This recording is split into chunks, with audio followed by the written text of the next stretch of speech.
What's going on? I'm KM Best. It's time for the tier list, the best decks in Marvel Snap for Conquest and Ladder. Let's jump into it. At the top, as has been consistent for the last few weeks, is Swine and Dine, the classic bounce deck with Kitty Pryde and Beast. This is the deck that sort of forces the most stuff out of the metagame. It just has a lot of ability to go very, very tall and not a lot of ability to actually be countered. A lot of decks you'll see running Invisible Woman and Killmonger as an attempt to counter this deck, and it does okay in terms of doing that. It brings the deck down to a much more manageable level, but this is still the deck that is setting the tone. You need to be prepared for it if you want to play any games of Marvel Snap this season, unless you're just expecting nobody to play it and everyone to expect to just, we're not going to deal with this right now. Let's wait for the OTAs, because personally, I expect cards like Kitty Pryde, Hitmonkey, Bast, all of these are very, very real potential nerf candidates, and I would be very surprised if none of those three got touched in the future, because right now, this deck is just outputting a few too many points. It just goes over the top of so many things, and that makes it the best deck in the game. I will comfortably say that. It may not be the best deck that I would play, but it is the best deck in the game in the aggregate sense. I would expect it to get hit soon. It's impossible to talk about the bounce deck without talking about the counter bounce deck, which is the bounce deck with a little less ability to go over the top, but absolutely crushes the pseudo mirrors. So remember, I talked about Invisible Woman and Killmonger as a very competent way towards winning the bounce matchup. Well, this deck is just like, all right, I'm going to be a bounce deck, and I'm also going to play Invisible Woman and Killmonger. It's effectively Bounceless Bounce or Sarah-less Sarah. However you want to think about it, feel free to call it whatever you want, but what it does is win a ton of games. Another thing this deck does really, really well is have a lot of good matchups, right? Its matchups are not as overpowering as the bounce deck, but they are still good. And so if you're looking for a deck with a ton of skill expression, a ton of ways to play, and just generally good matchups across the board, if you're a good player who wants to leverage your skill differential, this is going to be a deck that I would recommend to you. There are a ton of Silver Surfer decks making waves. I'm still highlighting the Equinox one here, but there are a lot of different things you can do in the shell. I know Lambie Series has dropped the Storm stuff in exchange for Ghost Rider, Black Cat, and Gambit. Personally, I like that a lot. Gambit especially is just a great card right now. The RNG aspect of him is pretty tough, and he does end up in situations where you really need to rely on your Invisible Woman Killmonger in order to beat Bounce with that list. So with Bounce in mind, I think this is the list that I would play. I think it is absolutely impossible for Bounce to beat a deck like this. It just does so much in terms of Storm, in terms of Spider-Man, and I think starting with the list that is going to beat the best deck is where I would start if I were you. If you see a bunch of Silver Surfer mirrors, I would heavily advise you consider that Gambit, Black Cat, Ghost Rider package, because it is quite powerful in the list, especially in mirrors. When you're trying to beat mirrors with this list, the first thing to go is usually Storm. That's how it happened when this deck was originally top tier, and that is how it's happening now.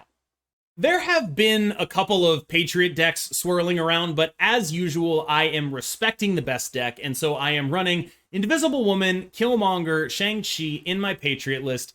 This is a great deck. I think it is probably the most underrated deck in the entirety of Marvel Snap. I think part of it is people are afraid because of Iron Lad. You're like, oh, I can't play Iron Lad and Ultron at the same time. You kind of have to. There are versions of this deck that are built for the turbo high roll. I prefer the version right now that gives you some interactive play with your opponent. If you want to play just the turbo high roll build, you can absolutely do that. I just think you're going to end up in awkward scenarios against the pure bounce lists where they can output more points than you unless you get very lucky, and your RNG is face up, so they know if you get lucky or not. Like, there's no surprising them with that. There are probably an infinite number of Thanos decks that I could highlight here, and all of them seem to be taking a roughly similar form. The fundamental thing that all of the Thanos decks are trying to do is turn 4 Professor X you and then scam another lane somehow. That's every single one of them. I think this list, built by the former WW Los, now W, only W, because he only gets Ws, just won the most recent Snap Battle Arena. I'm going to have an interview with W coming out tomorrow, actually. So that interview will drop and you will be able to get a little bit more in depth with this list specifically. I think his evolutions on this list have been very, very good in terms of just the Psylocke, so you get more turn 4 Professor X scams. We're just leaning into what the deck actually does well. And of course, Iron Lad is just a generically very powerful card in this list, where the upside is basically unlimited, and the downside is usually that it's like a stone, and you're totally okay with drawing one of your own cards off of an Iron Lad. That's just awesome. So I think this would be the Thanos list that I'm highlighting right now. Look for that interview tomorrow with W after his tournament win. So this is a deck you're going to need to respect. I think a lot of people don't understand how to play against it or don't really get what it's trying to do. Fundamentally, what it's doing is trying to scam you by playing a turn 4 Professor X and then winning another lane. Turn 4 Prof X is extremely, extremely dangerous. That said, there are some bad matchups. Darkhawk decks are obviously pretty tough to deal with. Toxic Sarah decks are very tough to deal with. Anything with Killmonger is risky, but you do get your early Professor X's, and you need to take advantage of those when you can. I do think this Shuri Kitty list absolutely belongs on this tier list. I'm not sure exactly where it belongs, but I have had a ton of success with this deck, and I think a lot of other people have had a ton of success with this deck because of the variety of tech tools it brings to bear while outputting a lot of points. One worry, though, is I'm not actually sure if we're anywhere close to favored against Bounce decks. On the flip side, we are way better than Bounce into both Evo decks. You win some, you lose some. So if we're close to Bounce in the heads up, and we're way better against Evo decks, and way better against things trying to scam with Valkyrie, and just generally good into a lot of different things, then we might be in a really good spot. I think a lot of how good this deck is, though, will depend on that Bounce matchup. I think the Invisible Woman matchups are pretty tough. We lean very hard on armor to protect our stuff from Shang-Chi. And also the Point Slam Bounce deck with just Iron Man in it can just kind of go over the top of our Red Skull lane some of the times, which necessitates playing different cards. Speaking of different cards, I firmly believe that Captain Marvel is a side grade or maybe an upgrade to Vision. Just generally being a card that you are more comfortable playing on the final turn of the game.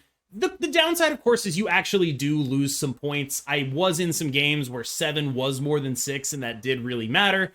There were also some games where I couldn't play Vision on the final turn of the game, so it's up to you which one of those you want to choose. I think this deck has legitimate legs right now, and I think also if like Hitmonkey and Bast are touched and Kitty is not, this is the kind of thing I would want to start with. Let's talk a little bit about High Evolutionary. Now that he's been tuned down, I think a lot of people are doing their control tools in a different shell. So High Evolutionary Lockdown is actually not on the list this week, but High Evolutionary Lockjaw still is, because it is still able to output a pretty ridiculous amount of power, and it's able to do so while playing disruptive tools and dodging opposing interaction. Now, you do really feel the pain from getting your Hulk being a lot smaller now after the nerf. That's just something you're going to have to deal with, but you still are doing some pretty strong stuff here in a vacuum. I would not want to move away from this list if I were you. I do think that the addition of Dracula and the addition of Spider-Ham give you a lot of game in a lot of matchups. You're just a generally proactive deck that is also disrupting your opponent's plans in many different ways. This is the list that I'm on. I know Dr. Doom might seem a little bit weird here. I like Dr. Doom here because it lets me hold something like Hulk or Magneto in hand while also playing the Doom, so I get a bunch of points without making my Dracula chances worse. Thanks for watching. I did want to shout out some other archetypes that I've seen doing pretty well right now. I think there's probably something very solid with Darkhawk, but until they fix the Killmonger Miles bug, I just haven't really been experimenting with that, because I do think that I'd want to play like the Miles shell, the 3x value shell that I played in my Infinite Conquest runs, but it doesn't really work because now your Miles dies to your Killmonger for bug reasons. So I would have put that on here, but I can't right now because of the bug. That is one of the major things I wanted to shout out here. And of course, thank you so much to everyone who helped me compile this list. It's always a ton of people. It's always a ton of people I listen to. KJB, Lambie Series, W, Mickey, Get Wrecked. There's a million people who contribute to this list, and I really appreciate it, even if they don't know they're contributing.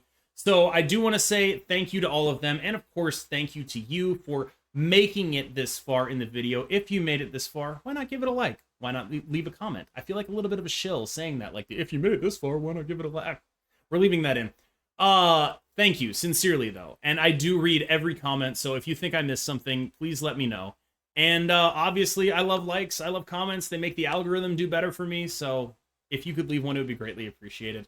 Thank you once again. As always, I've been Cam Best. I'll see you in the next one.